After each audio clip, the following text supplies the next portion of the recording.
Hello friends, welcome back to our channel D triple S D factory.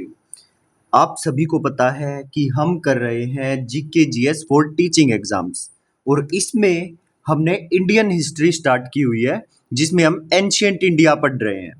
और जिन भी students ने last की 2 class कर ली होंगी तो देखना आज उनको कितना मजा आता है इस वाली क्लास में। तो चलिए एक बार मैं रिकॉल करवा देता हूँ कि हमने क्या क्या कंप्लीट कर लिया है। देखो, एंशियंट इंडिया हमने शुरू किया था और ये 3 पार्ट्स में डिवाइडेड था, pre historic, proto historic and historic. ठीक है उत्कर्ष। अच्छा, प्री हिस्टोरिक कितने पार्ट्स में डिवाइडेड था? 2 पार्ट्स में डिवाइडेड था, स्टोन एज और मेटल एज। स्टोन एज भी 3 पार्ट्स में डिवाइडेड था, पैलियोलिथिक, मेजोलिथिक, नियोलिथिक। और मेटल एज भी 3 पार्ट्स में डिवाइडेड था, copper age, bronze age, iron age. ये सारी चीजें प्री हिस्टोरिक की हम कंप्लीट कर चुके थे। और सेकंड क्लास में हमने किया था प्रोटो हिस्टोरिक। और प्रोटो हिस्टोरिक के अंदर आपको पता है आर्कियोलॉजिकल और लिटरेरी सोर्स दोनों प्रेजेंट हैं, लेकिन इन लिखित साक्ष्यों को हम पढ़ नहीं पाए हैं। ठीक है राशि, इनको हम पढ़ नहीं पाए हैं। जी सर, बिल्कुल ठीक है। और लास्ट क्लास में इसी प्रोटो हिस्टोरिक में हमने इसका इंडस वैली सिविलाइजेशन कंप्लीट किया था, 2500 बीसी से 1750 बीसी। ठीक है, इंडस वैली सिविलाइजेशन पूरा हमने कंप्लीट कर लिया था एक क्लास में, जो 2500 बीसी से 1750 बीसी था।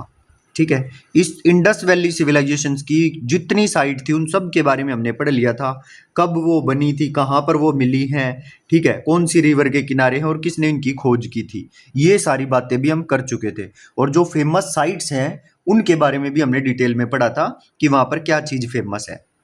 उसके बाद आज हम शुरू करने वाले हैं वैदिक सिविलाइजेशन, और कोशिश करेंगे कि ये वैदिक सिविलाइजेशन वाला काम इसी क्लास में ख़त्म हो जाए। ठीक है, 1 आवर के समथिंग ये क्लास होगी, तो बिल्कुल तसल्ली से बैठ जाना कॉपी पेन लेके और टेबल चेयर पे पूरी एनर्जी के साथ आ जाइए मेरे साथ क्लास के अंदर। और एक बार ये कंफर्म कर देंगे कमेंट सेक्शन में, क्या आप सब रेडी हैं? Himanshi, Babita Khatri, Rimjhim, Nidhi, Neetu, Ruby Verma, Priyam Pandey, are you all ready? Yes sir, we all are ready. तो आ जाओ फिर क्लास के अंदर। हम करने वाले हैं आज वैदिक सिविलाइजेशन, और वैदिक सिविलाइजेशन 1500 बीसी से 600 बीसी तक चलेगी। देखो ध्यान से समझो, इंडस वैली सिविलाइजेशन 2500 बीसी से 1750 बीसी है ना। अच्छा, इसके बाद जैसे जैसे हम और जीसस क्राइस्ट के जन्म की ओर बढ़ेंगे तो इसके घटते जाएंगे, जैसे ये ईयर्स है ना 1750 बीसी घटते जाएंगे। तो वैदिक सिविलाइजेशन इंडस वैली सिविलाइजेशन के बाद आई। ठीक है, और इसका ईयर क्या है? 1500 बीसी से 600 बीसी। ओके, तो आ जाइए वैदिक सिविलाइजेशन शुरू कर लेते हैं। वैदिक सिविलाइजेशन 2 पार्ट्स में डिवाइडेड है, एक तो ऋग्वैदिक पीरियड और एक पोस्ट वैदिक पीरियड। जो ऋग्वैदिक पीरियड है ना वो 1500 बीसी से 1000 बीसी तक है, और जो पोस्ट वैदिक पीरियड है वो 1000 बीसी से 600 बीसी तक है। याद रखना, ठीक है। अगर सिंपल वैदिक पीरियड पूछे तो 1500 बीसी से 600 बीसी, और अगर ऋग्वैदिक पीरियड पूछे तो 1500 से 1000 बीसी, और पोस्ट वैदिक पीरियड 1000 से 600 बीसी। आई होप इतनी बात आप समझ पा रहे होंगे मेरी। ठीक है, अब समझिए बात को। जो 1500 बीसी है ना, जब 1500 बीसी में वैदिक पीरियड शुरू हुआ, कब से शुरू हुआ था? ये आर्यंस का आगमन अपने देश में हुआ था 1500 बीसी के अंदर। आर्यंस का आगमन अपने देश में हुआ, और ये आर्यंस सेंट्रल एशिया से आए थे अपने देश में। नॉर्थ एंड नॉर्थ वेस्ट पे इन्होंने अधिकार किया। ठीक है, क्या बताया मैंने? वैदिक पीरियड 1500 बीसी से 600 बीसी, ऋग्वैदिक पीरियड 1500 से 1000 बीसी, पोस्ट वैदिक पीरियड 1000 से 600 बीसी। और 1500 बीसी में जब ये वैदिक पीरियड शुरू हुआ ना, कैसे शुरू हुआ था? आर्यंस का आगमन अपने देश में हुआ था, और ये आर्यंस सेंट्रल एशिया से आए थे, और अपने देश के नॉर्थ और नॉर्थ वेस्टर्न इंडिया, जहां पर राजस्थान वाला पार्ट है, north and north west India पे इन्होंने अधिकार किया। मैं इनका एरिया बताता हूँ कहाँ से कहाँ तक है। नॉर्दर्न राज्य, ऊपर नॉर्थ इनके जो एरिया था उसकी बात हम कर रहे हैं, ऊपर तो कश्मीर तक था। ठीक है, साउथ में नॉर्थर्न राजस्थान तक था। ठीक, और ईस्ट साइड में जो वेस्टर्न गंगा वाला पार्ट है, गंगा के वेस्ट साइड वाला पार्ट है वो, जैसे गंगा हरिद्वार, जो क्या गंगोत्री से निकलती है, और गंगोत्री से निकल के और ये ऐसे यूपी से होते हुए और नीचे बिहार की तरफ और फिर बांग्लादेश ऐसे चली जाती है। जो जो गंगा का वेस्टर्न गंगा है जो, वहां तक इनका एरिया फैला हुआ था आर्यंस का, ठीक है। और लेफ्ट साइड में, वेस्ट साइड में अफगानिस्तान तक, ठीक है। तो ये जो एरिया है कश्मीर से नीचे, नॉर्दर्न राजस्थान से ऊपर, अफगानिस्तान के राइट में और वेस्टर्न गंगा के लेफ्ट में, ये जो बीच का एरिया अपने देश का बनता है, इस क्षेत्र को बोला जाता था आर्यव्रत, क्योंकि यहां पर आर्यंस ने राज किया उस टाइम पे। तो उस टाइम पे इस एरिया को क्या बोला जाता था, आर्यव्रत नाम दिया गया था, ठीक।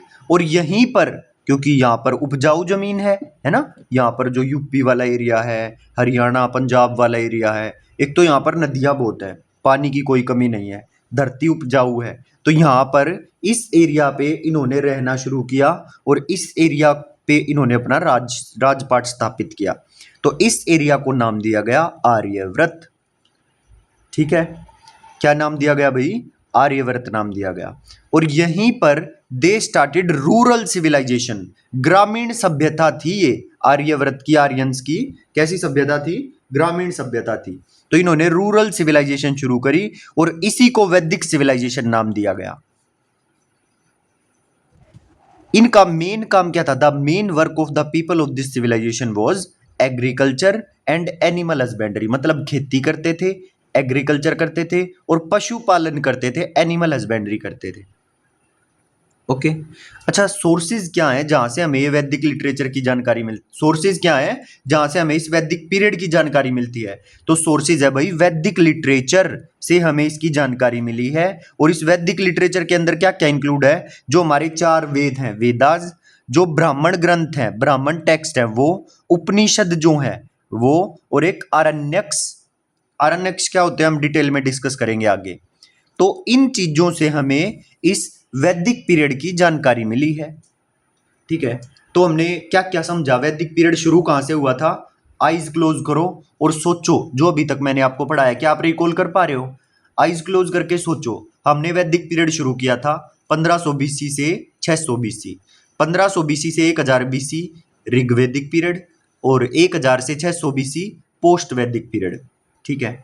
अच्छा, जब 1500 बीसी आई तो उस टाइम आर्यंस का आगमन अपने देश में हुआ था। आर्यंस सेंट्रल एशिया से आए थे, और सेंट्रल एशिया से आए थे और इन्होंने अपने देश के नॉर्थ और नॉर्थ वेस्टर्न पार्ट पर इन्होंने राज किया आर्यंस ने, ठीक है। तो नॉर्थ में इनका जो राजपाट था, नॉर्थ में तो कश्मीर तक था, और ईस्ट साइड में वेस्टर्न गंगा तक था, और नीचे नॉर्दर्न पार्ट ऑफ राजस्थान तक था, है ना, साउथ में, और वेस्ट साइड में अफगानिस्तान तक इनका एरिया था। और ये जो एरिया बना इसको हम क्या बोलते थे, आर्यव्रत बोलते थे, आर्यव्रत नाम दिया गया था इस जगह को। और ये एक रूरल सिविलाइजेशन थी, ग्रामीण सभ्यता थी, और इसी को नाम दिया गया वैदिक सिविलाइजेशन, वैदिक सिविलाइजेशन। और इनका मेन काम क्या था, एग्रीकल्चर और एनिमल हस्बेंड्री। और इसका सोर्सेज कहाँ से हमें पता चला इनके बारे में, जो वैदिक लिटरेचर, जो वैदिक ग्रंथ है हमारे पास, उनसे इस सभ्यता की, इस वैदिक पीरियड की जानकारी मिली। अच्छा, वैदिक लिटरेचर के अंदर क्या क्या है, कहाँ कहाँ से मिली, वेदास जो हमारे 4 वेद हैं, ब्राह्मण ग्रंथ हैं, ब्राह्मणों द्वारा लिखे गए टेक्स्ट, उपनिषद हैं, आरण्यक्स हैं, इनसे हमें इनसे वैदिक पीरियड की जानकारी मिली है। तो चलो सबसे पहले वेदास, कौन कौन से वेद हैं उनके बारे में जो इंपॉर्टेंट बातें हैं उनको हमने पढ़ना है, ठीक है। तो 4 वेद हैं भाई, चारों वेद के नाम मैं पहले आपको बताना चाहता हूं। सबसे पहले और सबसे इंपॉर्टेंट जो वेद है वो है ऋग्वेद। और अगर पूछे कि सबसे पुराना वेद कौन सा है, तो सबसे पुराना वेद कौन सा है, ऋग्वेद, ठीक है, ऋग्वेद। और ऋग्वेद के बाद हम पढ़ेंगे, ऋग्वेद के बाद हम पढ़ेंगे सामवेद, दूसरे नंबर का सामवेद। उसके बाद हम पढ़ेंगे तीसरे नंबर का अथर्ववेद, यजुर्वेद और अथर्ववेद, 4 वेद हैं, ऋग्वेद, सामवेद, यजुर्वेद और अथर्ववेद। अभी सिर्फ नाम सुन लो, याद मैं आपको करवा दूंगा, चिंता वाली कोई बात नहीं है, ठीक है भाई। प्रियम, हाँ जी सर बिल्कुल ठीक है। तो आ जाओ मेरे साथ, सबसे पहले एक एक करके हम पढ़ना शुरू करते हैं ऋग्वेद से। वेदों में सबसे पहला जो वेद है वो है ऋग्वेद। और इस ऋग्वेद को सबसे पुराना वेद कहा जाता है। Rigveda is considered as the oldest Veda among all, जो चारों के चारों हैं उनमें सबसे पुराना ये ऋग्वेद है, तो इसीलिए ये क्या है, प्राचीनतम वेद है। इट हैज 10 डिविजन्स, इसके अंदर 10 डिवीजन है, 10 भाग हैं इसके, या बोलो 10 मंडल हैं इसके अंदर, ऋग्वेद के अंदर। क्वेश्चन पूछ लेता, बताओ ऋग्वेद के अंदर कितने डिविजन्स हैं, कितने मंडल हैं, तो कितने मंडल हैं, 10 मंडल हैं। ठीक, अच्छा 1028 हाइमन्स है, मतलब सूक्त, हिंदी में बोलते हैं 1028 प्रार्थना है। ठीक है, तो याद रखना है 1028 प्रार्थना है और 10 डिवीजन है और 10,000 के लगभग, बल्कि 10,500 के लगभग 10,462 मंत्र हैं इसके अंदर, ऋग्वेद के अंदर। ठीक है, तो क्या क्या मैंने आपको बताया, ऋग्वेद के अंदर ये ओल्डेस्ट वेद है, इसके अंदर 10 डिवीजन है, 10 मंडल हैं और 1028 प्रार्थना है, हाइमन्स हैं। ठीक, और 10,462 मंत्र हैं। ओके, 10,462 मंत्र हैं, पक्का याद कर लेना, यहाँ से क्वेश्चन पक्का बनता है। 10 डिवीजन और 1028 हाइमन्स और 10,462 मंत्र, और ये पक्का याद ना रहे तो लगभग 10,500 ऐसे याद कर लो। अच्छा, जो इसमें 10 भाग है ना, जो 10 डिवीजन है ना, उनमें जो 2 से लेकर 7 तक ये सबसे पुराने डिवीजन है, 2 to 7, और जो न्यूएस्ट डिवीजन है इसके वो है 1 and 10। पहला और 10वां जो डिवीजन है वो न्यूएस्ट है इसके अंदर, ऋग्वेद के अंदर, और 2 से 7 तक ये ओल्डेस्ट है। ठीक, और वेद व्यास जी ने इस ऋग्वेद का कंपाइलेशन किया था। कंपाइलेशन किसने किया इस ऋग्वेद का, वेद व्यास जी ने, नाम ध्यान रखना है भाई। ठीक है, तो ऋग्वेद में हमने क्या क्या किया, ओल्डेस्ट वेद है, 10 इसके डिविजन्स है, 10 मंडल हैं, 1028 हाइमन्स हैं, हाइमन्स मतलब प्रार्थना, और 10,462 मंत्र हैं। ओल्डेस्ट कौन कौन सा डिवीजन इनमें से ओल्डेस्ट है, 2 से 7 तक ओल्डेस्ट डिवीजन है, पहला और 10वां डिवीजन जो है वो न्यूएस्ट है इसके अंदर, और कंपाइलेशन किसने किया था ऋग्वेद का, वेद व्यास जी ने किया था। ओके, तो चलिए आगे देखते हैं और क्या क्या है। ऋग्वेद बहुत इंपॉर्टेंट है भाई ऋग्वेद, तो इसलिए इसको थोड़ा अच्छे से ही करना पड़ेगा हमें। ऋग्वेद के अंदर 2 ब्राह्मण टेक्स्ट हैं। ब्राह्मण टेक्स्ट मतलब ब्राह्मण ग्रंथ, मतलब ऋग्वेद को ही ब्राह्मणों ने अपनी भाषा में लिखा हुआ है, जिसको ब्राह्मण ग्रंथ बोलते हैं। वे क्या है, ऋग्वेद के ब्राह्मण ग्रंथ हैं, जिनको ऋग्वेद को कुछ जो ज्ञानी ब्राह्मण थे उन्होंने ऋग्वेद को एक्सप्लेन किया है, डिस्क्रिप्टिव वर्जन है वो ऋग्वेद का। तो ऋग्वेद हैव 2 ब्राह्मण टेक्स्ट, 2 ब्राह्मण ग्रंथ। ब्राह्मण टेक्स्ट क्या है, वेदों का डिस्क्रिप्टिव वर्जन है, उनको डिस्क्राइब किया गया है वेदों को इन ब्राह्मण टेक्स्ट में। तो उनके नाम क्या क्या हैं, एक का नाम है ऐत्रेय, एक का नाम है कौशितकी। ऐत्रेय, कौशितकी, ये नाम है इनके भाई। जो ऋग्वेद के ब्राह्मण ग्रंथ है उनका क्या क्या नाम है, ऐत्रेय और कौशितकी। और जो पर्सन जिसने इन ऋग्वेद के मंत्रों का उच्चारण किया, the person who recites the mantras of Rigveda, उसको क्या बोलते हैं, होत्री बोलते हैं। क्या बोलते हैं भाई, होत्री, और हिंदी में इसको होत्री भी लिखा जाता है और होता भी लिख दिया जाता है कई बार। ठीक है पूजा, हाँ जी सर बिल्कुल ठीक है। तो ऐत्रेय और कौशितकी ब्राह्मण ग्रंथ हैं, और जो आदमी ऋग्वेद के मंत्रों का उच्चारण करता है उसको क्या कहा गया, होत्री कहा गया, या होत्री या होता कहा गया, इंग्लिश में होत्री लिखा मिलेगा। ओके, ऋग्वेद का उपवेद कौन सा है सर, तो ऋग्वेद का उपवेद है आयुर्वेद। ठीक, और आयुर्वेद को पतंजलि मत कर देना, आयुर्वेद के फाउंडर हैं प्रजापति। कौन है भाई, प्रजापति। ओके, तो ऋग्वेद का उपवेद है आयुर्वेद और आयुर्वेद के फाउंडर है प्रजापति। ये तो मैंने बताए थे ऋग्वेद के ब्राह्मण ग्रंथ ऐत्रेय और कौशितकी, जो इनके मंत्रों का उच्चारण करता है वो होता होत्री, और इसके उपवेद का नाम है आयुर्वेद, और आयुर्वेद के फाउंडर हैं प्रजापति। ठीक है, ऋग्वेद में विभिन्न देवी देवताओं की स्तुतियों से संबंधित मंत्र हैं, मतलब जैसे गणेश जी की पूजा करनी है तो उनकी स्तुति से रिलेटेड मंत्र, लक्ष्मी माता की पूजा करनी है तो लक्ष्मी माता की पूजा से रिलेटेड मंत्र हैं। तो ऋग्वेद में विभिन्न देवी देवताओं की स्तुतियों से रिलेटेड मंत्र हैं। पहले इन्हें verbally person to person transfer किया जाता था, लिखे नहीं गए थे ये। पहले जैसे मेरे को वेद आते हैं तो मैंने किसी और को वर्बली सिखा दिए, फिर उसने और 4 लोगों को वर्बली सिखा दिए। इस तरह पर्सन टू पर्सन पहले ट्रांसफर किया जाता था वेदों को। लेकिन गुप्त काल में 4th सेंचुरी के अंदर गुप्त काल में वेदों को लिपिबद्ध किया गया, मतलब लिखा गया। ठीक है, पहले पर्सन टू पर्सन ट्रांसफर किए जाते थे और गुप्त काल में 4th सेंचुरी में वेदों को क्या किया गया, लिपिबद्ध किया गया। ओके, आगे देखो। अब जो हमारा 3rd डिवीजन है ना, मैंने क्या बताया था आपको, 2 से 7 जो डिवीजन है वो ओल्डेस्ट है और पहला और 10वां डिवीजन न्यूएस्ट है ना, टोटल 10 डिवीजन में से। और इन 10 डिवीजन में से जो 3rd डिवीजन है ना, 3rd मंडल है, उसको विश्वामित्र ऋषि ने, इस 3rd मंडल में विश्वामित्र ऋषि ने गायत्री मंत्र की रचना की है। 3rd मंडल में विश्वामित्र ऋषि ने गायत्री मंत्र की रचना की है, जो हम गायत्री मंत्र पढ़ते हैं।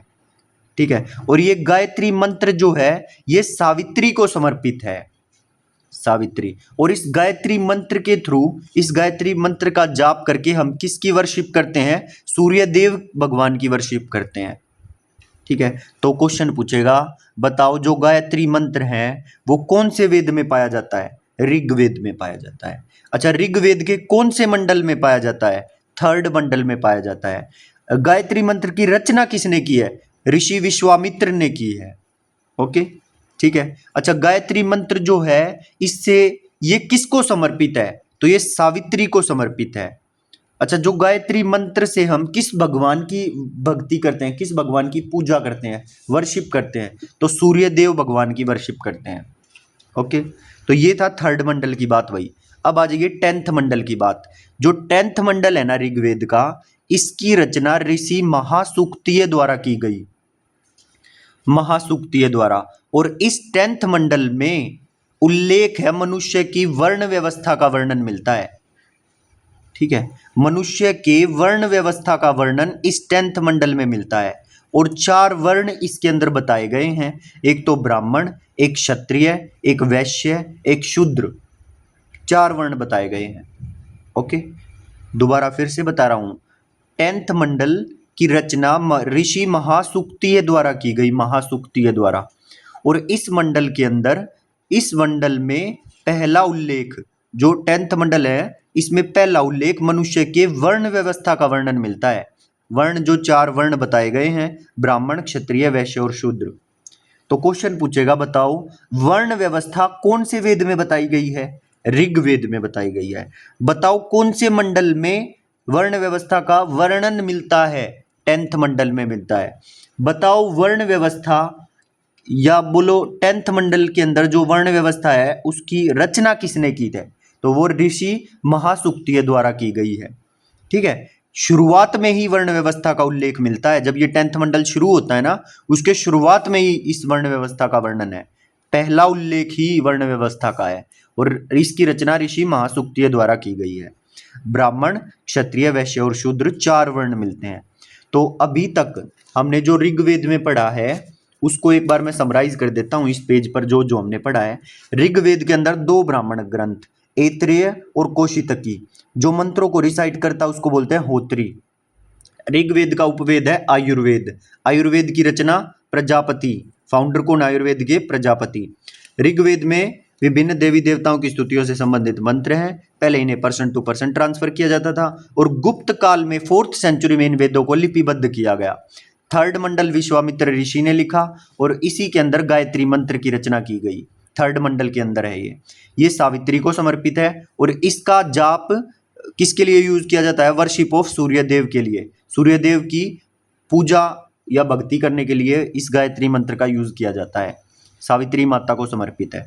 और जो 10th मंडल है इसकी रचना ऋषि महासूक्तिय द्वारा की गई और 10th मंडल में पहला उल्लेख मनुष्य की वर्ण व्यवस्था का वर्णन मिलता है। इसमें 4 वर्ण बताए गए हैं, ब्राह्मण, ऋषि, वैश्य और ब्राह्मण, क्षत्रिय, वैश्य और शूद्र। डन। अब आ जाइए आगे, थोड़ा सा पार्ट और बचता है इस ऋग्वेद का, फिर ये फिनिश हो जाएगा। अच्छा, ऋग्वेद में वैदिक काल की सबसे पवित्र नदी, पवित्र ध्यान रखना नाम, ऋग्वेद में वैदिक काल की सबसे पवित्र नदी किस नदी को बताया गया, सरस्वती रिवर को बताया गया। In Rigveda Saraswati river has been described as most holy river, holy river मतलब पवित्र नदी ऑफ वैदिक पीरियड, ठीक है। But the most important river was Indus, सबसे महत्वपूर्ण नदी सिंधु नदी, सबसे पवित्र नदी सरस्वती नदी। बस ये दो ही पॉइंट हैं, इंग्लिश में लिखा हुआ है ये इसी बात को। तो ऋग्वेद के अंदर वैदिक काल की सबसे पवित्र नदी पूछे, होली रिवर पूछे तो सरस्वती रिवर, अगर मोस्ट इंपोर्टेंट रिवर पूछे, महत्वपूर्ण नदी पूछे तो इंडस रिवर, और इसी को ही सिंधु नदी बोला जाता है। Okay. In Rigveda importance is given to male god, और जो ऋग्वेद है इसके अंदर मेल गॉड को ज्यादा इंपॉर्टेंस दी हुई है, इसलिए ऋग्वेद में लगभग 250 बार इंद्र का वर्णन किया गया है, और इंद्र को पुरंदर कहा गया है। पुरंदर कौन होता है? किसी दुर्ग या किला या महल तोड़ने वाले को पुरंदर कहा जाता है। तो इसके अंदर ऋग्वेद के अंदर जो इंद्रदेव हैं उनको पुरंदर की उपाधि दी गई है, पुरंदर कहा गया है। पुरंदर मतलब दुर्ग, किला या महल तोड़ने वाला, और इसमें अग्नि का उल्लेख भी है, अग्नि का उल्लेख भी दिया गया है ऋग्वेद के अंदर। ठीक, अब मैं पूरे ऋग्वेद को समराइज कर रहा हूं एक ही बार में, ध्यान से सुनना, और आप भी आईज क्लोज करके एक बार रिकॉल करने की कोशिश करो हमने ऋग्वेद में क्या क्या पढ़ा है। देखो, शुरुआत हमने ऋग्वेद से की थी कि ये सबसे पुराना वेद है ना, it is oldest Veda amongst all. अच्छा, फिर हमने किया इसके अंदर 10 डिवीजन है और 1028 हाइमन्स है, प्रार्थना है, और 10,462 मंत्र है ना, ये हमने किया था। और इसमें 2 से लेकर 7 तक जो मंडल है ना, जो डिवीजन है वो ओल्डेस्ट है, और पहला और 10वां जो है वो न्यूएस्ट मंडल है। ओके, ये सारी बातें हमने जो स्टार्टिंग में हमने पेज था उस पे की थी। फिर आ जाइए नेक्स्ट पेज पे। नेक्स्ट पेज पे हमने 2 ब्राह्मण ग्रंथों का जिक्र किया था। ऋग्वेद के जो 2 ब्राह्मण ग्रंथ थे, ऐत्रेय और कौशितकी, और जो ऋग्वेद के मंत्रों का उच्चारण करता है उसको बोलते थे होत्री, है ना, याद आ रहा है ना, उसको क्या बोलते थे? होत्री बोलते थे। अच्छा, उसके बाद ये लिखा हुआ था कि भाई पहले वेदों को पर्सन टू पर्सन ट्रांसफर किया जाता था, और उसके बाद 4th सेंचुरी में गुप्त काल में 4th सेंचुरी में गुप्त काल में वेदों को लिपिबद्ध किया गया था। ठीक है, वो सारी बातें लिखी हुई थी। उसके बाद क्या था? वेदों को लिपिबद्ध किया गया था, और उसके बाद हमने किया था कि जो 3rd मंडल है उसकी रचना किसने की थी? 3rd मंडल की रचना किसने की थी? 3rd मंडल की रचना ऋषि विश्वामित्र ने की थी।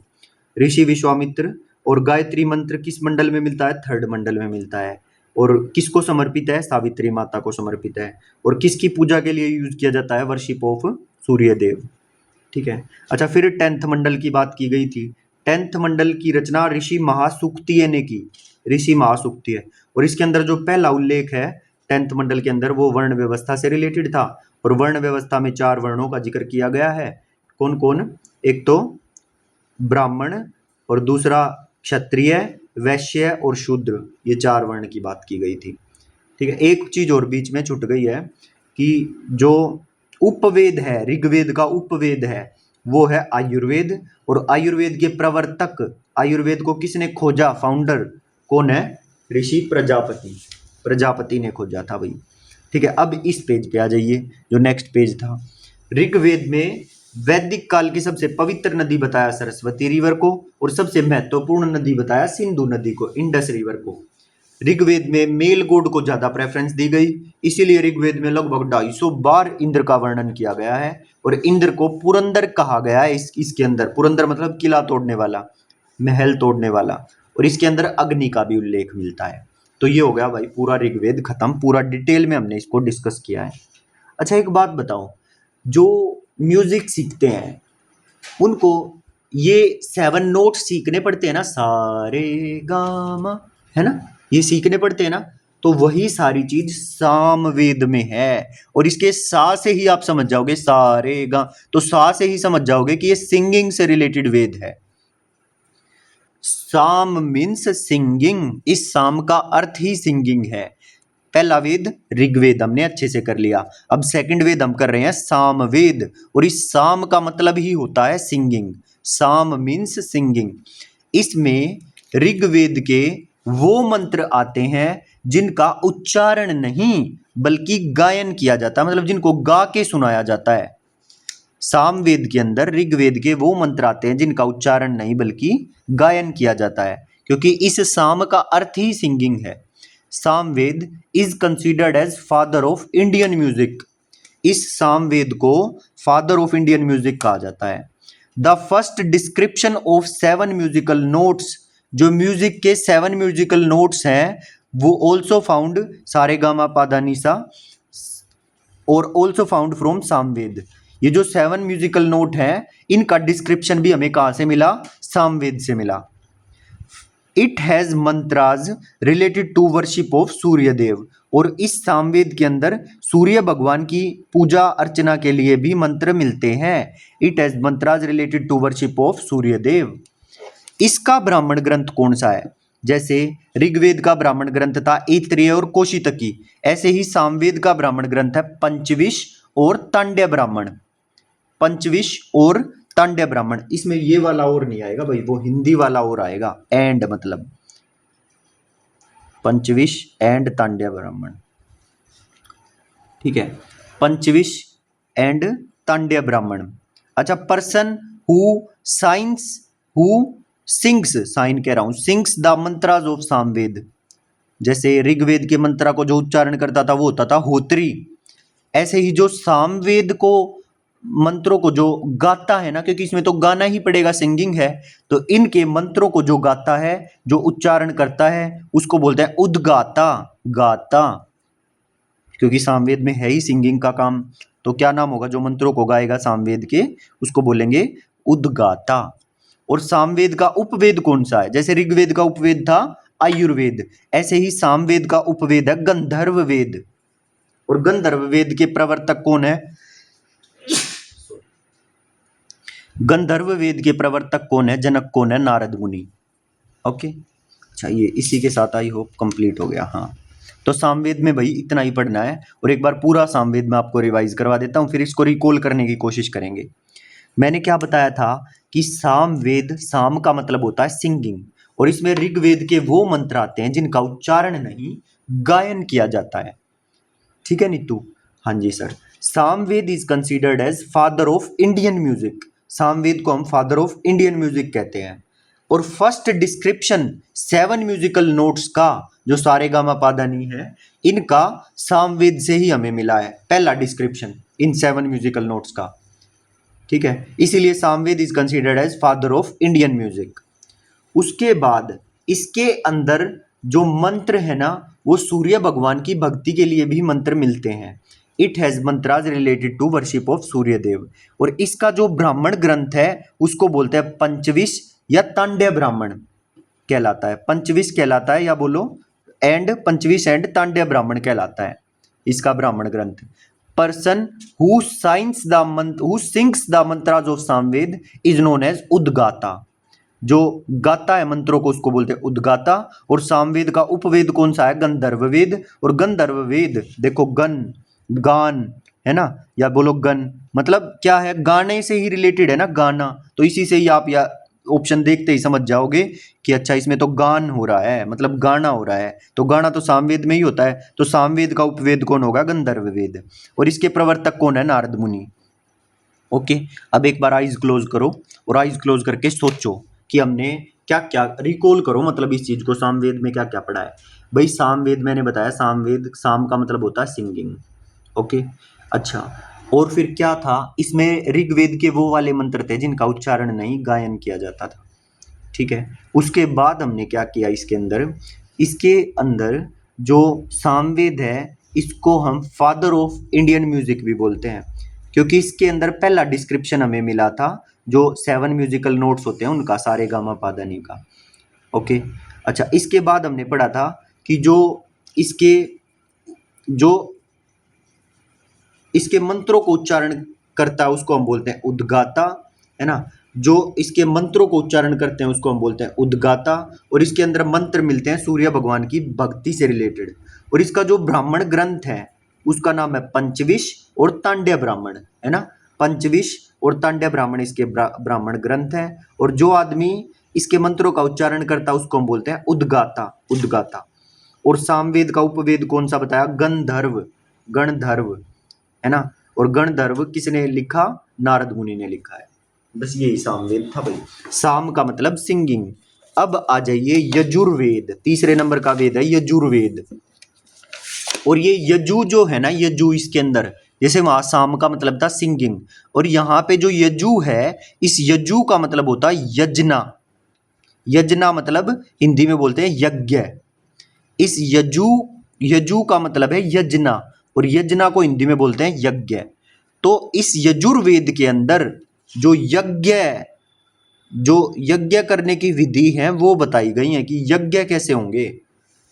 ओके, तो देखो, it has the mantras related to the rules of yajna. Yajna मतलब यज्ञ। इसके अंदर मंत्र लिखे गए हैं और रूल्स लिखे गए हैं कि किस तरह यज्ञ परफॉर्म करना है।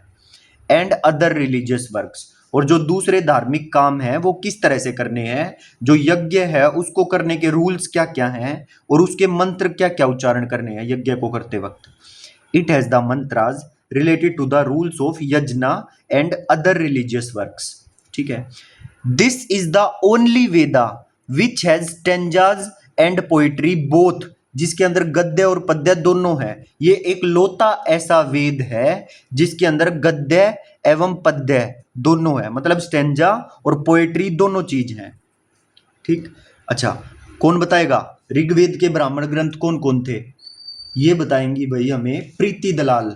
बताओ भाई प्रीति। और एक बताएंगी प्रीति और नविता। फटाफट बताओ।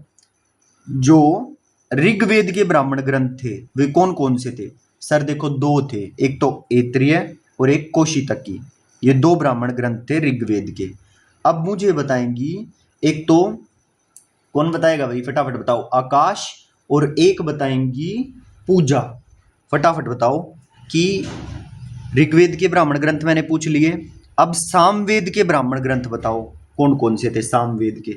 सर सामवेद के ब्राह्मण ग्रंथ थे पंचविश और तांड्य ब्राह्मण। वेरी गुड भाई। देखो कितना अच्छा पार्टिसिपेशन आप लोग कर रहे हो। इसी तरह से एक्टिव होके क्लास को करना है और पूरा ध्यान, पूरा फोकस क्लास के अंदर होना चाहिए। ठीक है। ऐसे ही यजुर्वेद के भी ब्राह्मण ग्रंथ हैं, और यजुर्वेद के जो ब्राह्मण ग्रंथ है उसका नाम है तैत्तिरीय और शतपथ। दो ब्राह्मण ग्रंथ हैं इसके। कौन है? तैत्तिरीय, तैत्तिरीय और शतपथ। नाम ध्यान रखने, तैत्तिरीय और Shatapatha. Okay. Person who recites the mantras of Yajurveda is अर्धव्यू। अर्धव्यू। Okay. अच्छा, अब आ जाइए यजुर्वेद का उपवेद का क्या नाम है? धनुर्वेद। भाई सब के अंदर है, ब्राह्मण ग्रंथ भी सबके चारों के अंदर हैं। अच्छा, जो मंत्रों को रिसाइट करता है ऋग्वेद का कौन था? होत्री। अच्छा, जो सामवेद के मंत्रों का उच्चारण करता था उसका नाम था उद्गाता, और जो यजुर्वेद के मंत्रों का उच्चारण करता है उसको बोलते हैं अर्धव्यू। अर्धव्यू। और यजुर्वेद के उपवेद का नाम है धनुर्वेद। उपवेद भी सबके अंदर थे। ऋग्वेद का उपवेद है आयुर्वेद। सामवेद का उपवेद कौन सा था? कौन सा था भाई? कौन सा था बोलो? सामवेद का गंधर्व वेद था, है ना, गंधर्व वेद। और इसके प्रवर्तक कौन थे? नारद मुनि। ऐसे ही यजुर्वेद का उपवेद है धनुर्वेद, और धनुर्वेद के फाउंडर है विश्वामित्र। क्लियर? आ रही है बात समझ में? और राजसूय यज्ञ और वाजपेय यज्ञ का सबसे पहला डिस्क्रिप्शन यजुर्वेद से ही मिलता है ना। इसके अंदर मिलते ही यज्ञ करने की विधि विधान है, किस तरह से यज्ञ परफॉर्म किया जाएगा। तो राजसूय यज्ञ और वाजपेय यज्ञ का पहला डिस्क्रिप्शन यजुर्वेद से मिलता है। ये हो गया यजुर्वेद कंप्लीट। तो एक बार मैं पूरे को दोबारा से समराइज कर रहा हूं, पूरे यजुर्वेद को। देखो, यजु का मतलब होता है यजना। यजना मतलब यज्ञ। तो इसके अंदर मंत्रास हैं related to rules of yajna and other religious works, और भी जो धार्मिक काम है उनसे रिलेटेड मंत्रास हैं इसके अंदर। दिस इज द ओनली वेद जिसके अंदर गद्य और पद्य दोनों है, स्टैंजा और पोइट्री दोनों है। इसके ब्राह्मण ग्रंथ को क्या कहा जाता है? ब्राह्मण ग्रंथ को कहा जाता है तैत्तिरीय और शतपथ। और जो पर्सन इसके मंत्रों को, यजुर्वेद के मंत्रों को रिसाइट करता है उसको बोलते हैं अर्धव्यू। और यजुर्वेद के उपवेद का नाम है धनुर्वेद। और धनुर्वेद के फाउंडर कौन है? ऋषि विश्वामित्र। विश्वामित्र ऋषि। ठीक है। और राजसूय यज्ञ और वाजपेय यज्ञ का सबसे पहला डिस्क्रिप्शन यजुर्वेद से ही मिलता है। यजुर्वेद से मिलता है। ओके, तो ये हो गया भाई हमारा यजुर्वेद कंप्लीट। एक बार आइज क्लोज करके और रिकॉल करो यजुर्वेद में हमने क्या क्या किया है। अगर आपने रिकॉल कर लिया ना तो समझ लेना आपके सबकॉन्शियस माइंड में फिट बैठ गई हैं चीजें। देखो याद करो आइज क्लोज करके, यजु का मतलब होता है यजना, और इस यजुर्वेद के अंदर मंत्राज हैं रिलेटेड टू यज्ञ, है ना, और रूल्स ऑफ यज्ञ और अदर रिलीजियस वर्क से रिलेटेड भी इसके अंदर मंत्राज हैं। ओके, तो ये था पहला पॉइंट। इसके बाद ये एक लौता ऐसा वेद है जिसके अंदर गद्य और पद्य दोनों है, स्टैंजा और पोइट्री दोनों है। ओके, फिर उसके बाद इसके ब्राह्मण ग्रंथ का जिक्र था, तो इसके दो ब्राह्मण ग्रंथ है, तैत्तिरीय और कौशितकी। तैत्तिरीय और कौशितकी, और जो इसके मंत्रों को उच्चारण करता है उसको बोलते हैं अर्धव्यू, अर्धव्यू। और यजुर्वेद का उपवेद था धनुर्वेद, और धनुर्वेद के फाउंडर कौन थे? विश्वामित्र ऋषि। और इसके अंदर राजसूय और वाजपेय यज्ञ का पहला डिस्क्रिप्शन मिलता है यजुर्वेद से। ओके, अब लास्ट वेद है और ये है अथर्ववेद। अथर्ववेद जो है ये सबसे नया वेद है। जैसे सबसे पुराना वेद था ऋग्वेद, ऐसे ही सबसे जो नया वेद है, न्यूएस्ट वेद है, इसको बोलते हैं अथर्ववेद, न्यूएस्ट वेद। इसी अथर्ववेद को ब्रह्म वेद भी बोलते हैं, और इसी अथर्ववेद को श्रेष्ठ वेद भी बोलते हैं, श्रेष्ठ वेद। और इसका नाम देखो कितना आसान है। इस अथर्ववेद की रचना अथर्व ऋषि से, अथर्व रचना नहीं, अथर्व वेद का नाम, अथर्व वेद को नाम अथर्व ऋषि से मिला है। कोई अथर्व ऋषि हुए, उनके नाम पर इस अथर्ववेद का नाम रखा गया।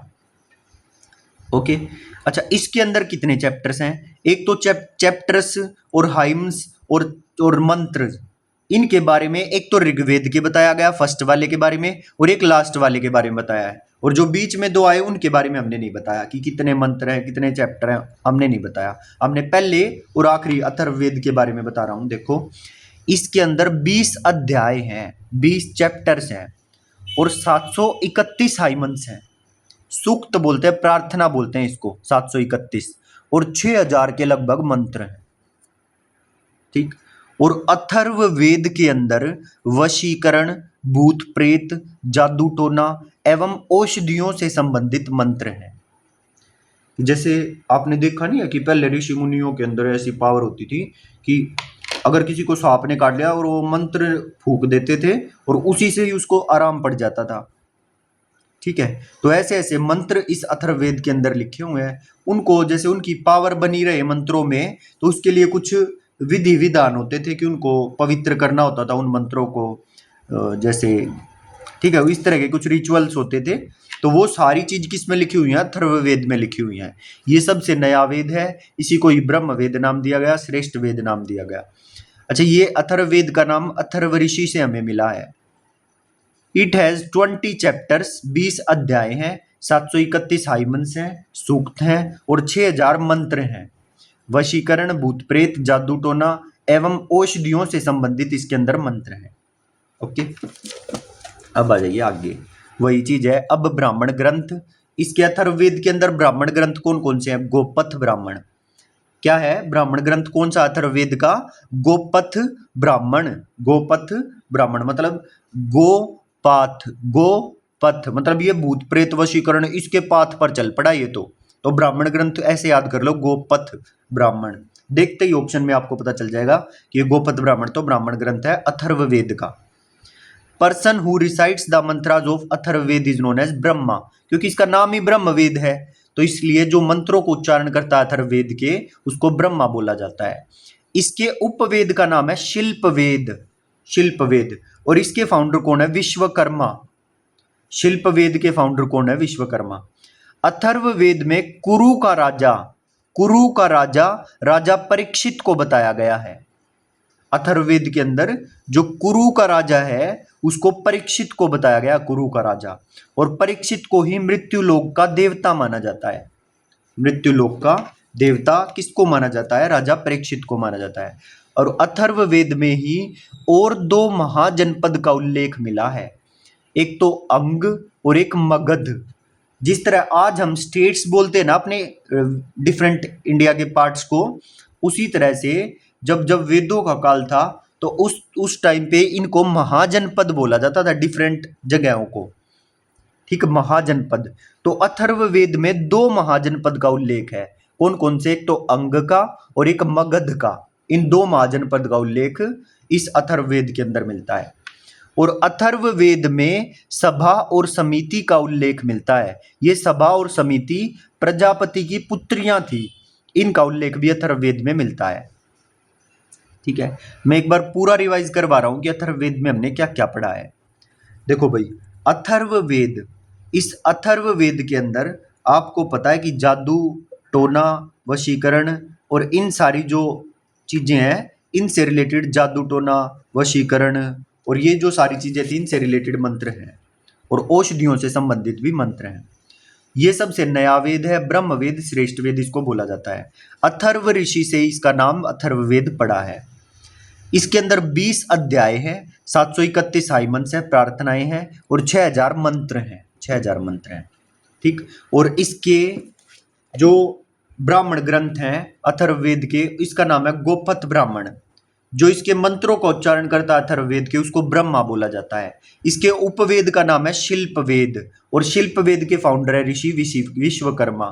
और अथर्ववेद में कुरु का राजा राजा परीक्षित को बताया गया है और परीक्षित को ही मृत्यु लोक का देवता माना जाता है। अथर्ववेद में ही 2 महाजनपद का उल्लेख मिला है, एक तो अंग और एक मगध। 2 महाजनपद का उल्लेख मिला, टोटल 16 महाजनपद हम पढ़ेंगे, लेकिन अथर्ववेद में 2 का ही जिक्र मिला है, उल्लेख मिला है, अंग और मगध का। अथर्ववेद में सभा और समिति का उल्लेख मिलता है। ये सभा और समिति कौन है? प्रजापति की पुत्रियां हैं। ठीक है रिमझिम, हाँ जी सर। अथर्ववेद में सभा और समिति का उल्लेख मिलता है और ये 2 कौन है? प्रजापति की पुत्रियां हैं।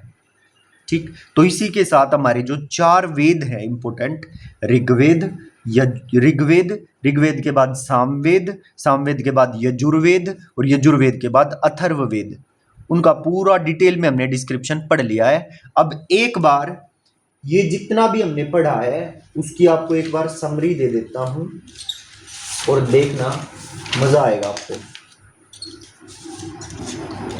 ये देखो,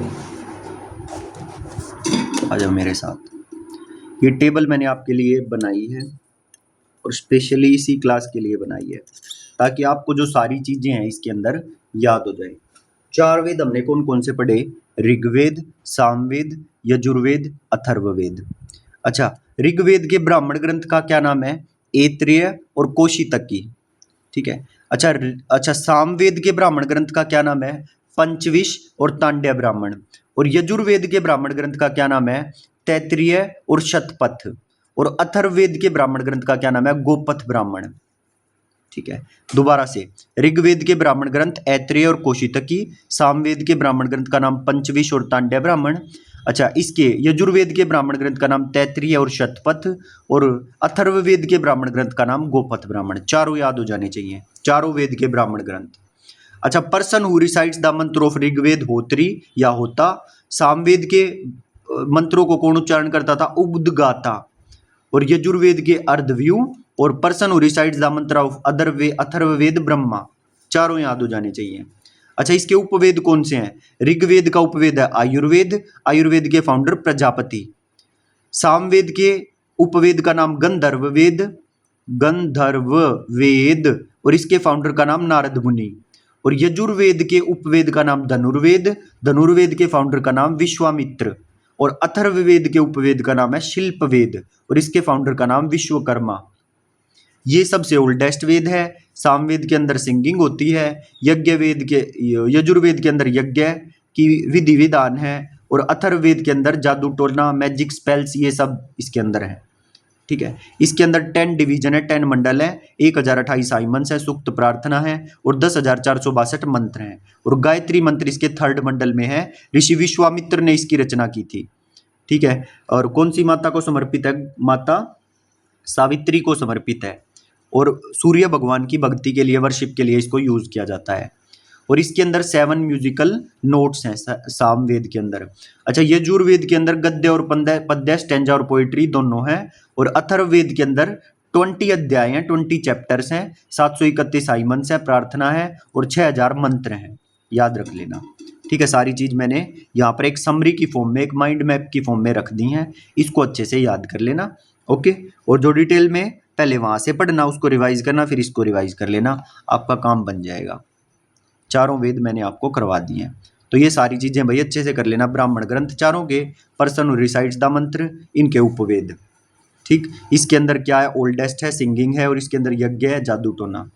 ठीक, इसके अंदर कितने मंडल हैं ये इसमें बताया और इसमें बताया, इन दोनों में नहीं बताया। इसके अंदर 7 म्यूजिकल नोट्स हैं, इसके अंदर गद्य और पद्य है। और ये गायत्री मंत्र वाला क्वेश्चन बहुत पूछता है। 3rd मंडल और ऋषि विश्वामित्र ने इसकी रचना की थी। सावित्री माता को समर्पित है और सूर्य भगवान की भक्ति के लिए यूज किया जाता है। ठीक है, बाकी सारी बातें आपको लिखवा दी गई हैं।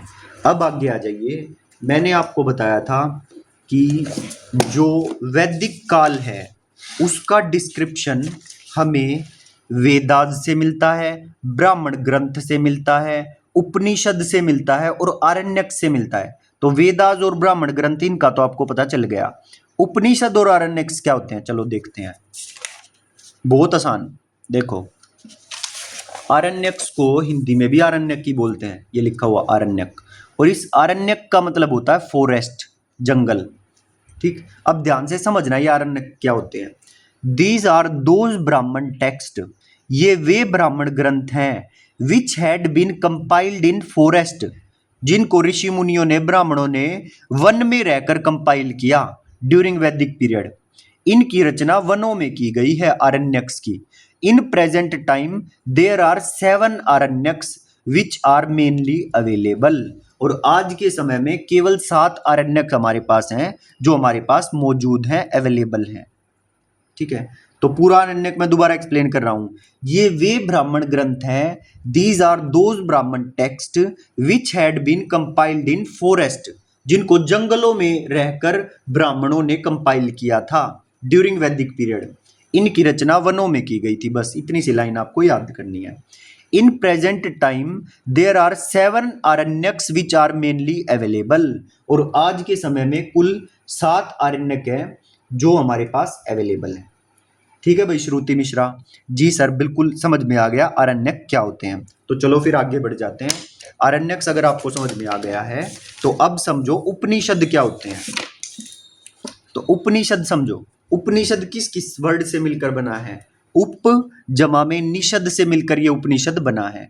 उप का मतलब होता है समीप और निषद का मतलब होता है बैठना। इंग्लिश में बोले तो नियर बाय, उप का मतलब होता है नियर बाय और निषद का मतलब होता है टू सिट। तो फिर उपनिषद की डेफिनेशन क्या हुई, Upanishads are that knowledge which are gathered by disciples by sitting near by to the teacher in Vedic period.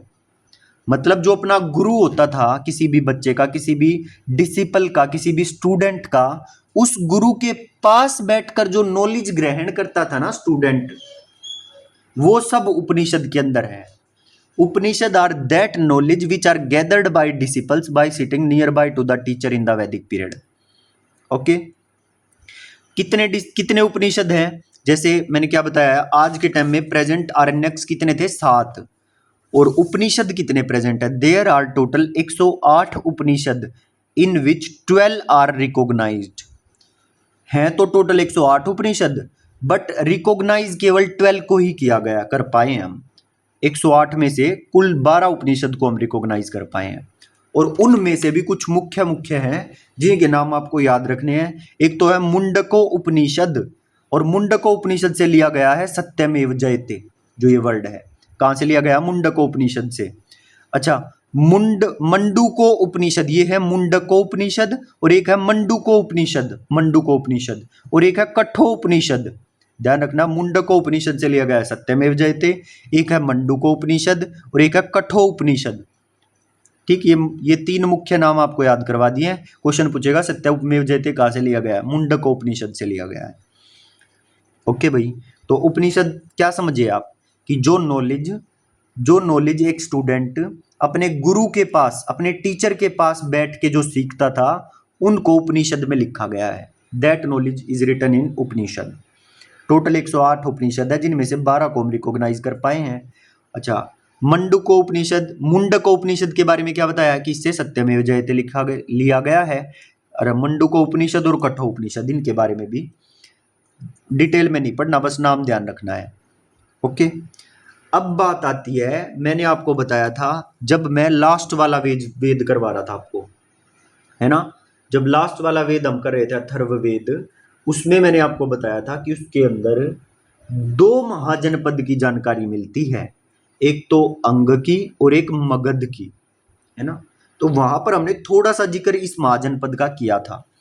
और अब मैं 16 महाजनपद थे टोटल, उन सब के बारे में बता रहा हूं। बस हमें नाम ध्यान करना है कि वे 16 महाजनपद का नाम क्या क्या था और उनकी कैपिटल क्या क्या थी, ज्यादा डिटेल में नहीं जाना।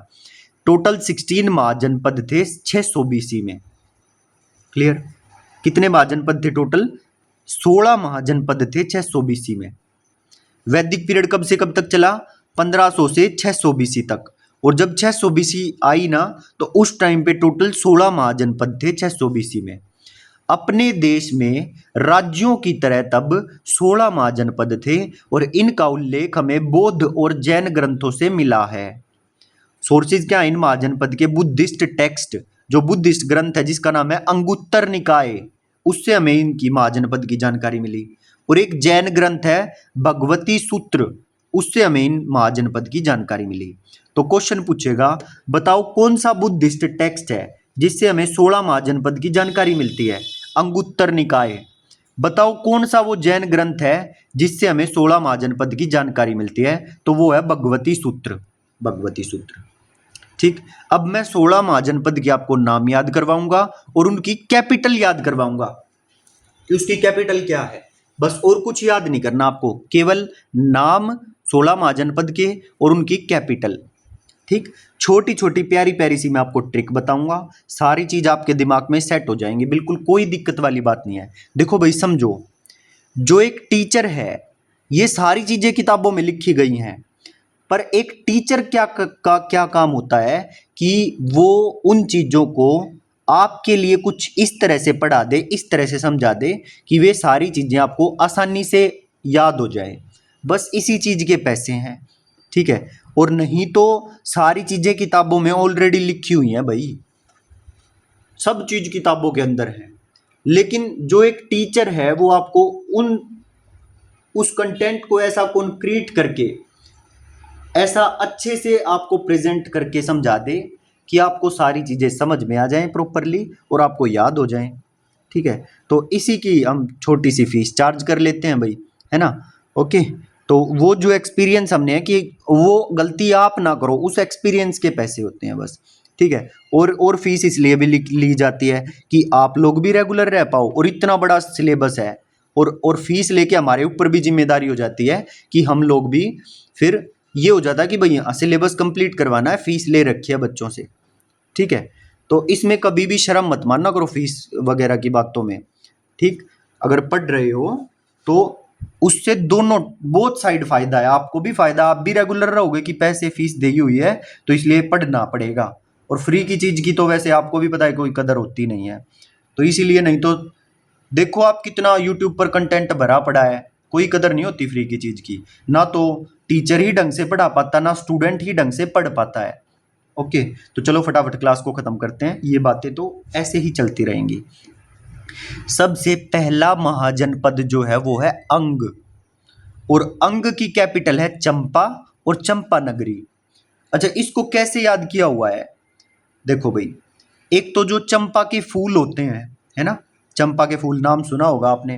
वो जैसे कोई कोई फीमेल होती है अपने कान पे रख लेती है या अपने बालों में टांग लेती है फूलों को, है ना। तो उससे याद कर लो कि अपने अंग पे क्या टांग लेती है? चंपा के फूल, चंपा। अच्छा, मैंने कैसे याद किया हुआ? हमारे यहाँ पर एक चंपा गार्डन है, तो वो चंपा गार्डन जो बहादुरगढ़ का क्या है, एक अंग है, ऐसे याद किया हुआ है। तो आप जैसे भी रिलेट कर पाओ वैसे याद कर लो, दोनों तरीके मैंने आपको बता दिए हैं। अंग की राजधानी क्या है? चंपा, चंपा नगरी, पहली बात याद। अब दूसरी देखो कैसे याद करेंगे, मगध। अब मगध को कैसे याद करेंगे? देखो मगा, मगा, है ना। तो ये मग्गा जैसी इसमें कुछ प्रोनाउंसिएशन आ रही है। और मग्गा आपको पता ही है, डिब्बे को बोलते हैं, है ना। जिस डिब्बे से नहाते हैं उसको कई जगह पे मग्गा बोलते हैं। आपके यहाँ क्या बोलते हैं आप बता सकते हो? ठीक है? तो कोई भी मग्गा कहाँ पर रखेगा? अपने गृह में रखेगा, राजगृह। तो इसकी पहली राजधानी कौन हुई? राजगृह।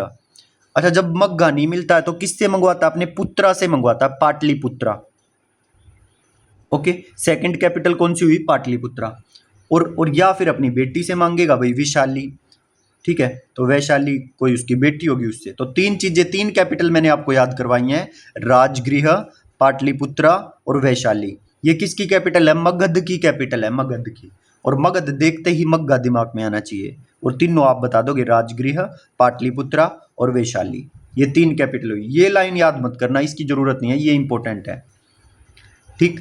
काशी, ये तो आपको पता ही है, शिव जी की नगरी बोलते हैं काशी को, यूपी में है ये काशी। तो इसकी कैपिटल क्या है? यूपी में वाराणसी। ओके। कौशल, कोई कौशल आदमी हो, ये तो बहुत कुशल आदमी है, कौशल मतलब इसमें बहुत टैलेंट है, कुछ ऐसा बोला जाता है ना। और कौशल तो कौन हुए? अयोध्या में रामचंद्र जी ही हुए हैं कौशल, जो सही में कौशल इंसान हुआ कौन? अयोध्या। और अयोध्या में सारी बस्ती को पता है कि कौशल कौन है, रामचंद्र जी ही थे। तो कौशल महाजनपद की राजधानी अयोध्या और श्रावस्ती, बस। ओके। पांचवें नंबर का क्या है? वत्स। अच्छा, वत्स, आम्बी, कोसा, आम्बी, कोशाम्बी। आप वत्स, आप में से आम्बी कौन सा खाएगा? वत्स, कोशाम्बी। आप में से वत्स, आप में से आम्बी कौन सा खाएगा? कोशाम्बी। तो आपको याद हो गई है कि वत्स महाजनपद की कैपिटल कोशाम्बी है, ठीक है। नेक्स्ट है भाई चेदी, ठीक है, CHEDI, शक्तिमती, ठीक। इसको कैसे याद करेंगे? ठीक, तो इसको ना चिड़ी से याद कर लो, इंग्लिश में पढ़ो इसको, CHEDI। तो आपको चिड़ी की स्पेलिंग कुछ चिड़ी जैसी, कोई चिड़ना जैसी प्रोनाउंसिएशन आ रही होगी इससे, चिड़ना जैसी। और जब कोई फीमेल चिड़ी हुई हो ना, तो किसी में इतनी शक्ति नहीं होती कि उससे कुछ कह दे, तो उसी से याद कर लो चिड़ी। वैसे इसकी प्रोनाउंसिएशन हिंदी में होती है चेदी, ठीक है। तो इसकी कैपिटल क्या है? शक्तिमती। तो जब कोई फीमेल चिड़ी हुई हो, तो उसको, उसके किसी के अंदर भी इतनी शक्ति नहीं होती कि उसको कुछ कह दे। तो शक्तिमती इसकी कैपिटल है, चेदी की कैपिटल है। तो 6 आपको याद हो गई हैं। अच्छा, कुरुक्षेत्र जो आपने देखी भी होगी महाभारत, तो कुरु की राजधानी इंद्रप्रस्थ होती थी। वो तो उसमें बार बार कहते रहते हैं इंद्रप्रस्थ की राजधानी, जो हमारी राजधानी है इंद्रप्रस्थ, मैं किसी को नहीं दूंगा। तो कुरु महाजनपद की राजधानी थी इंद्रप्रस्थ, ये भी याद हो जाएगी। अच्छा, नेक्स्ट है भाई पांचाल। पांचाल, पांचाल किसका नाम है? महाजनपद का नाम है पांचाल। और इसकी कैपिटल, नॉर्थ कैपिटल अलग है और साउथ कैपिटल अलग है पांचाल की। नॉर्थ कैपिटल है इसकी एहीछात्र, और साउथ कैपिटल है भाई काम्पिल्य। तो मेरी एक बात फिर से हर एक क्लास में मैं आपको बताता हूं भाई, कोई भी जो ये ट्रिक्स हैं, ये सिर्फ और सिर्फ आपको याद करवाने के लिए हैं, किसी की भी भावनाओं को ठेस पहुंचाने के लिए ये ट्रिक्स नहीं है। बस आपको आसानी से जो चीज़ याद हो जाए, बस इसलिए ये ट्रिक बनाई गई है। ओके। वैसे तो हम पूरा ध्यान रखते हैं कि किसी की भावनाओं को ठेस ना पहुंचे, बट फिर भी अनजाने में कभी ऐसा हो जाए तो बुरा मानने वाली कोई बात नहीं है। ये मैं अपने लिए नहीं, ये आप लोगों को ही जल्दी याद हो जाए, आराम से याद हो जाए, ये ट्रिक्स बनाई जा रही हैं। आई होप आप सब इतने मैच्योर होंगे कि इन बातों का बुरा नहीं मानेंगे। ओके। तो अब समझिए, पान चाल याद कैसे करोगे? पान वाली इसमें कुछ प्रोनाउंसिएशन आ रही है, पान चाल। तो किसी बच्चे को पान खाते हुए पकड़ लिया तो क्या कहेंगे? हाँ, यही छात्र है जिसने पान, जो पान खा रहा था, यही छात्र। तो इसकी नॉर्दर्न कैपिटल कौन सी है? यही छात्र, ठीक है। अच्छा, ये पान खा रहा था, ये कौन है? यही छात्र है जो पान खा रहा था। तो इसकी नॉर्दर्न कैपिटल है यही छात्र, और इसकी साउदर्न कैपिटल है काम्पिल्या, काम्पिल्या। तो इसको कैसे करोगे कि पान कब खा रहा था? काम करते करते पान खा रहा था, तो काम्पिल्या, बस। नॉर्दर्न कैपिटल होगी पांचाल की यही छात्र, और साउदर्न कैपिटल होगी काम्पिल्या। ओके। अच्छा, मत्स्य, मत्स्य आपको पता ही होगा, मछली को बोलते हैं। और व्हेल मछली कितनी बड़ी होती है, विराट। तो मत्स्य की राजधानी थी विराटनगर, उसी से याद कर लो, विराटनगर। और एक बात बताओ, शूरसेन, शूरसेन की कैपिटल है मथुरा। और इसमें जो असुर वाली साउंड आ रही है कुछ, शूरसेन, शूरसेन। तो मथुरा में कौन था? कंस था, है ना? If I am not wrong, Mathura में कौन कौन था? कंस रहता था। और वो कृष्ण जी को मारने के लिए क्या भेजता था? असुरों की सेना भेजता था। तो शूरसेन, की कैपिटल क्या है? मथुरा। ऐसे याद कर लो, शूरसेन की कैपिटल मथुरा। अब 10 हम कर चुके हैं, 6 बचते हैं। तो पहले एक बार 10 के 10 को रिकॉल कर लेते हैं, देखते हैं आपको याद हुए या नहीं। 10 के 10 आईज क्लोज कर लो और मैं ट्रिक बोलता जाऊंगा, देखना आपको याद आ रही है या नहीं। सबसे पहले अंग की कैपिटल, अंग पे हम क्या रखते हैं? चंपा के फूल। तो अंग की कैपिटल है चंपा, चंपा नगरी। फिर उसके बाद हमने किया था मगध, मगध को हमने याद किया था मग्गे से। और मग्गा कहाँ रखते हैं हम? गृह में रखते हैं, राजगृह। और किससे मांगेंगे? पुत्रा से, पाटलिपुत्रा। और किससे मांग सकते हैं? वैशाली, जो उसकी बेटी होगी वैशाली से मांग सकते हैं। तो राजगृह, पाटलिपुत्रा और वैशाली, ये 3 कैपिटल हो गई मगध की। उसके बाद थर्ड नंबर पे हमने किया काशी, काशी की कैपिटल यूपी में वाराणसी। कौशल, कौशल कौन हुए? अयोध्या में रामचंद्र जी हुए, तो अयोध्या इसकी कैपिटल। और पूरी बस्ती को पता था शरावस्ती, शरावस्ती। कौशल की कैपिटल है अयोध्या और शरावस्ती। अच्छा वत्स, आंबी कौन सा खाएगा? कौशाम्बी। वत्स की कैपिटल क्या है? कौशाम्बी। फिर है चेदी, और इसको हमने याद किया था चिड़ी से। जब चिड़ी हुई हो तो किसी के अंदर इतनी शक्ति नहीं होती कि उससे कुछ कह दे, तो शक्तिमती। चिड़ी की कैपिटल क्या है, या चेदी की कैपिटल क्या है? शक्तिमती। आई होप याद हो गया होगा। कुरु, कुरु जो कौरव थे उनकी राजधानी क्या थी? इंद्रप्रस्थ थी। तो कुरु जनपद की, महाजनपद की राजधानी इंद्रप्रस्थ। उसके बाद पांचाल, पान से याद किया था, कोई पान खाता हुआ मिल जाए तो पांचाल। यही छात्र, यही छात्र। और साउदर्न राजधानी थी इसकी कामपिल्य, काम पे लगाओ इसको, कामपिल्य। मत्स्य विराटनगर। और शूरसेन, शूरसेन की थी मथुरा, है ना। असुरों को पूरी सेना कौन भेजता था? मथुरा से भेजता था कंस। तो शूरसेन की राजधानी मथुरा। अच्छा अब बच गए हैं भाई 6, कुल 6 बच गए हैं। और कुछ नहीं करना, बस नाम और उसकी राजधानी। तो 11th है अश्मक, अश्मक, अश्मक क्या है? पोटन, पोटली। और आपको पता है मौज मस्ती और ऐश करना, है ना, समझ रहे हो। तो एक बात बताओ, एक स्टोरी मैं छोटी सी इससे जोड़ रहा हूं कि किसी को सोने से भरी हुई पोटली मिल जाए तो उसकी तो क्या हो जाएगी? ऐश हो जाएगी। तो ऐश मक, अशमक, है ना, तो उसकी तो बिल्कुल मजे हो जाएंगे, है ना। तो ऐशमक ऐसे याद कर लो, उसकी कैपिटल है पोटन, पोटली। इसको प्रतिष्ठान भी बोलते हैं, पोटन पोटली या प्रतिष्ठान। अशमक की राजधानी क्या हुई? पोटन पोटली, प्रतिष्ठान। ओके। अब है अवंती। अब इसको पढ़ के देखो, कुछ अवंटी, अवंटी, अंटी जैसी कुछ आ रही है ना प्रोनाउंसिएशन। इसमें साउंड कैसी आ रही है? अवंटी, अंटी जैसी साउंड आ रही है, अवंटी। बोलते तो इसको अवंती हैं। इस अवंती की 2 राजधानी, एक तो उज्जैनी और साउदर्न राजधानी इसकी माहिष्मती। और जो आपने वो कटप्पा वाली मूवी देखी होगी, क्या नाम था उसका? नाम भी भूल गया मैं तो, क्या नाम था भाई? बाहुबली। हाँ, बाहुबली में माहिष्मती साम्राज्य ऐसे बोलते हैं ना वो गाने में। तो उसी से याद करना, उसके अंदर वो आंटी थी जो उस बाहुबली को ऐसे हाथ में ऊपर उठा के और उसको बचाया था। तो वो आंटी कहाँ पर थी? माहिष्मती में थी। और साउदर्न राजधानी है तो इसकी माहिष्मती, और नॉर्दर्न राजधानी अवंती की उज्जैनी। याद हो गया? क्या है? अवंती। अवंती में 2, नॉर्दर्न कैपिटल और साउदर्न कैपिटल। नॉर्दर्न कैपिटल था उज्जैनी और साउदर्न कैपिटल है माहिष्मती। अंटी से याद करना, वो अंटी थी जो बाहुबली में, उससे माहिष्मती उनकी कैपिटल थी। तो नॉर्दर्न उज्जैनी और साउदर्न माहिष्मती। अच्छा अब आ जाओ गांधार। ये आपको पता है गांधार जो ये जगह है ना, ये अफगानिस्तान में है। और इस गांधार का था शकुनी। तो गांधार दिखते ही आपको मामा शकुनी याद करना है। और शकुनी क्या करता रहता था? ताक में रहता था कि क्या मुझे कुछ ऐसा पॉइंट मिले और मैं पांडवों को पकड़ूं। तो गांधार दिखते ही आपको शकुनी मामा याद आना चाहिए। और शकुनी मामा किस में रहता था? ताक में रहता था, ताक में। और ताक से याद कर लो तक्षशिला, तक्षशिला। ठीक है, याद हो जाएगा। गांधार की कैपिटल हो गई तक्षशिला। अच्छा कम भोजन खाया करो, नहीं तो क्या आ जाएगा? हार्ट अटैक आ जाएगा, हार्ट अटैक। तो उससे याद कर लो हाटक, हाटक, हाटक। राजा बोला मैं तो कम भोज नहीं खाऊंगा, राजा बोला मैं तो पूरा खाऊंगा, तो राजापुर।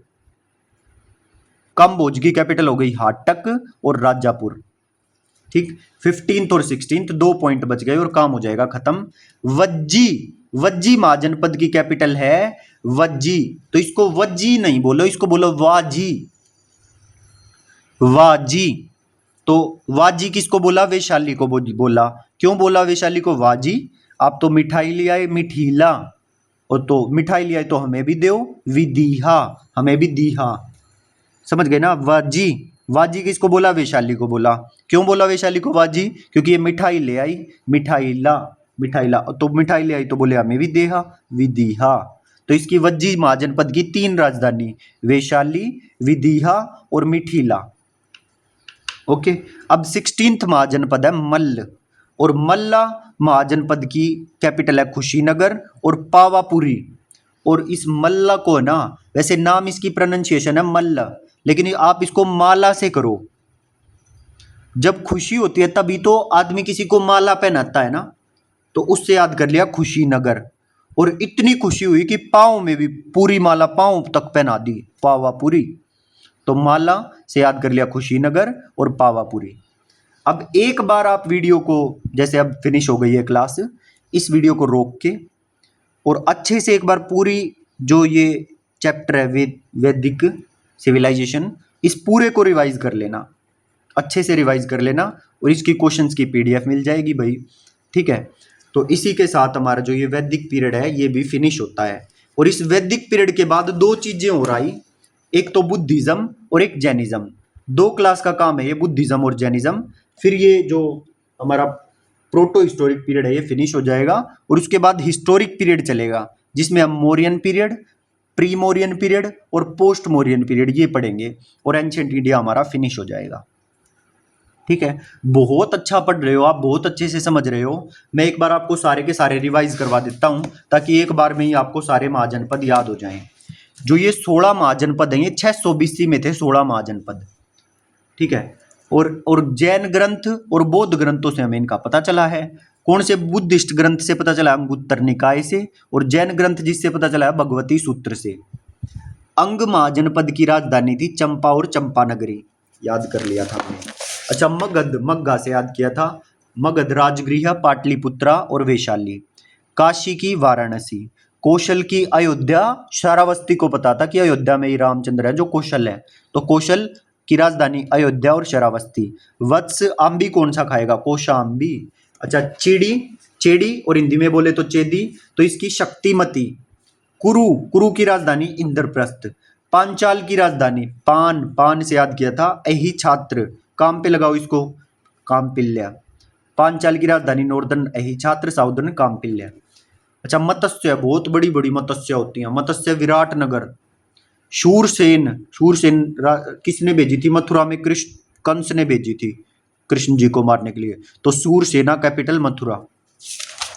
11th नंबर पे है अश्मक, और ये मौज मस्ती ऐश करने से रिलेटेड हमने किया था। अश्मक, अश्मक कब हो जाएगी? जब कोई पोटन पोटली मिल जाएगी। इसकी कैपिटल है पोटन पोटली प्रतिष्ठान। अवंती, अवंती नॉर्दर्न राजधानी उज्जैनी और साउदर्न राजधानी इसकी माहिष्मती। गांधार से शकुनी मामा था, और शकुनी हमेशा ताक में रहता था कि कैसे उन पांडवों को हम पकड़ें, तो गांधार कैपिटल तक्षशिला। कम भोजन खाओ नहीं तो हाटक आ जाएगा, हाटक। काम्बोज की राजधानी हाटक, और राजा बोला नहीं मैं तो पूरा ही खाऊंगा, राजापुर। काम्बोज की राजधानी हाटक और राजापुर। और 15वां वाजी, वाजी किसको बोला था? वैशाली को। क्यों? क्योंकि मिठाई लेके आई थी, मिठाईला। और क्यों? फिर वो बोला वैशाली, मिठाईला, और फिर मुझे विदीहा, विदीहा। तो वज्जी की 3 कैपिटल, वैशाली, मिठाईला और विदीहा। मिथिला बोलते हैं वैसे हिंदी में इसको, मिथिला, लेकिन हम इस तरह से बोल रहे हैं ताकि आपको याद हो जाए। अच्छा, मल्ला, मल्ल महाजनपद, इसको माला बोलो। तो ये खुशी होती है तभी पहनाते हैं कुशीनगर, और पांव तक पहना दी पूरी माला, पांव तक पूरी, पावापुरी, पावापुरी। तो मल्ल महाजनपद की राजधानी कुशीनगर और पावापुरी। तो ये 16 महाजनपद। देखो आज हमने क्या क्या किया है। एक तो हमने वैदिक पीरियड कहाँ से शुरू हुआ, किस तरह से आर्यन्स आए, वो सारी बातें करी। फिर 4 वेदों के बारे में पढ़ा डिटेल में। फिर आरण्यक्स के बारे में पढ़ा, उपनिषद के बारे में पढ़ा। और फिर उपनिषद के बाद महाजनपद, 16 महाजनपद के बारे में पढ़ा कि 16 महाजनपद 600 BC में थे, कौन से ग्रंथों से इनकी जानकारी मिली, और 16 महाजनपद कौन कौन थे और उनकी कैपिटल क्या थी। इसी के साथ हमारा ये टॉपिक फिनिश होता है। ठीक। अब जो नेक्स्ट क्लास में 2 टॉपिक होंगे, एक तो बुद्धिज्म होगा, एक जैनिज्म होगा। ओके। तो फिर इसी के साथ हमारा ये जो पार्ट है, दिखा देता हूँ मैं। तो फिर इसी के साथ जो हमारे प्रोटो हिस्टोरिक पीरियड है वो खत्म हो जाएगा, इंडस वैली और वैदिक सिविलाइजेशन। फिर केवल एंशियंट इंडिया का ये एक पार्ट बचेगा, हिस्टोरिक पीरियड। ओके भाई, देखो भाई, भले ही आज हमारे पास इतनी ऑडियंस ना हो, बहुत कम बच्चे देख रहे हैं, मैं 40-50 व्यूज भी नहीं आ रहे, और आप देख रहे हो किस तरह से 1-1 घंटा बिल्कुल एक सांस बोलना पड़ता है हमें। पर कोई बात नहीं, हम मेहनत नहीं छोड़ेंगे, हम आप लोगों के लिए काम करते रहेंगे, और एक दिन ऐसा आएगा कि हमारे पास भी अच्छी ऑडियंस होंगी और बच्चे हमें भी प्यार देंगे, ठीक है, और कमेंट भी करेंगे। अब तो कितना भी ग्रुप में भी मैंने देखो कितनी बार बोला है कि भाई कमेंट कर दो, कमेंट करो, उसी से हमें पता चल रहा है कि आप लोगों को समझ में आता है नहीं। बट कोई बात नहीं, अभी तो कोई कमेंट नहीं करता, लेकिन एक दिन ऐसा आएगा कि सब बच्चे कमेंट भी करेंगे और हमारे काम की वैल्यू भी करेंगे। ओके, तो इसी थॉट के साथ आज की क्लास से यहीं अलविदा लेते हैं, मिलते हैं नेक्स्ट क्लास में। Till then bye bye, thank you.